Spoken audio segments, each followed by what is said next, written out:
আমাৰ প্ৰায় 25খন গাঁৱৰ প্ৰায় ধৰক মোটামুটি 100জনৰো অধিক মানুহ ইয়াত লগ লাগিছে। আপোনালোকে ইয়াত দেখিছে আৰু পানীটো বহুত মানুহ আছে, বহুত ভিডিঅ' আছে। এই ৰাস্তা জামটোত গোটেই মানুহেই আছে, নালও আছে, ভেলাও আছে, মানে ভেলা দিও কাম কৰি আছে।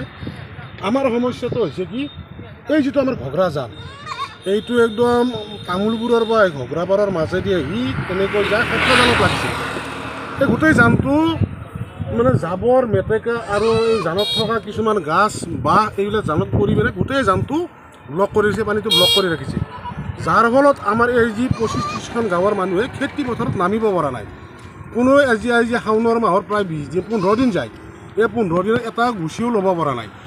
সেই সূত্ৰে আমি ইয়াত আজি কিছু সংখ্যক মানুহ লগ লাগিছোঁ আৰু আপোনালোকৰ মাধ্যমেদি এই সংবাদ মাধ্যমৰ যোগেদি আমাৰ চক্ৰবিষয়া ঘগ্ৰাপাৰ চক্ৰবিষয়া মহোদয়ক জনাব বিচাৰোঁ যে আমাৰ এই যিটো জান আছে, এই জানটোৰ যিখিনি মানে ৰাইজৰ যিখিনি অসুবিধাত পৰিছে জাবৰ জোঁথৰৰ ক্ষেত্ৰত, এই জনসাধাৰণক মুকলি কৰি দিয়াৰ ক্ষেত্ৰত ৰাইজৰ সহযোগত আমি ৰাইজৰ লগত থাকিম আৰু তেখেতৰ প্ৰশাসনেও তেখেতসকলৰো মানে কিছু মানে আধুনিক যন্ত্ৰ পাতি লৈ আহি, আজিকালি মেচিন যিহেতু আধুনিক যন্ত্ৰ মেচিন বহুত আছে, সেইখিনি লৈ আহি আমাক অলপ এই খেতিয়ক ৰাইজৰখিনি অকণমান সকাহ সেইখিনি মোৰ প্ৰশাসনৰ ওচৰত অনুৰোধ। গাঁও বুলি ক'লে আচলতে আপোনাক কিমান হৈছে আপোনালোকে জানে, মই কৈছোঁৱেই যিহেতু কথাটো একদম মানে ঘগ্ৰাপাৰৰ পৰা ধৰি কথা বিলপাৰ কওক, বুৰবুৰি খক্তা কওক, বুৰবুৰি কওক, কৈ যে জাবুৰি হৈছে নাৰপাৰা ধনাৰা প্ৰায় 20খনতকৈ অধিক গাঁও, কম নহয়।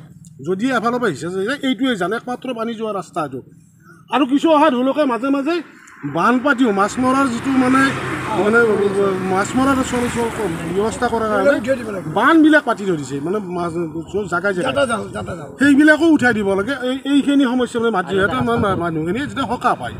আমৰাৰ পৰা এইফালে মথাউৰিলৈকে এটা ৰাস্তা নতুনকৈ নিৰ্মাণ কৰা হৈছে, তাত সৰু সৰুকৈ মানে কালভাৰ দিয়া আছে, যাৰ ফলত পানীটো মানে বেছি স্পীডত তাৰমানে সেইফালেদি পাৰ নহয়।